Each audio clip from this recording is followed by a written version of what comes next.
Pasal korbuk bukas tebe khobjak korbuk phalnogo plastic tei chamung namo raja saiti phalmano toinai gumoti hangkoni food safety dagi phangtei korbuk bukas tini chamung bedengni adong rokbai thanchake joda joda phalnok rogo checking khlaijaka tei aro bebagui khungsi phalnok no fine box sinjaka tamni phula borongni thani raja saiti phaljama manei tei burung manei ro bahaino Romanka koktuma thunai rong buskango obodi hai engkhari ka hamma toinai korbuk bukas tei chamung bedek tei gumoti hangkor food safety habanokni adong rok tam saiknar kana jadi sin mangplibo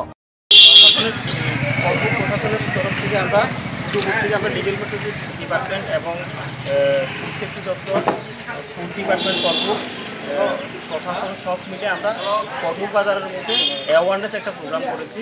awareness programme করতে গিয়ে আমরা যখন সব দোকানে গিয়েছি, যাওয়ার পরে দেখেছি অনেকগুলি এক্সপায়ারি জিনিস আমরা পেয়েছি, যেটা কাম্য নয়। এগুলি আমরা জনগণের কাছে আবেদন জানাবো যে যাতে সবাই সচেতন হয় যে এক্সপায়ারি জিনিসগুলো ইউজ না করে।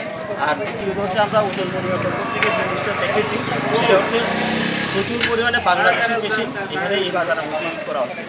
তো যাতে বাংলাদেশি মেশিনগুলো ইউজ না করে এই জন্য আমরা এখানে আমাদের ব্যবসায়ী সমিতির যে প্রেসিডেন্ট আছেন ওনাকেও আমরা অনুরোধ করছি যাতে উনি ব্যাপারটা দেখেন এবং এই মেশিনগুলো আমরা চেকিংও করতে পারি না, সিলিংও করতে পারি না, এগুলি কি ওজনে কি কম দিচ্ছে না বেশি দিচ্ছে আমরা বুঝতে পারি না। এই জন্য আমরা অনুরোধ জানাচ্ছি যাতে এগুলি সঠিকভাবে উনি দেখেন।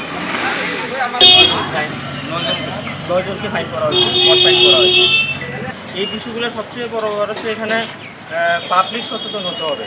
আমরা পাবলিককে বারবার চেষ্টা করছি, ভবিষ্যতেও চেষ্টা করব সচেতন করার জন্য। আশা করি ভবিষ্যতে অনেকটা আসবে আর এখন অনেকটা ভালো আছে। আমি স্পেশাল লিগেল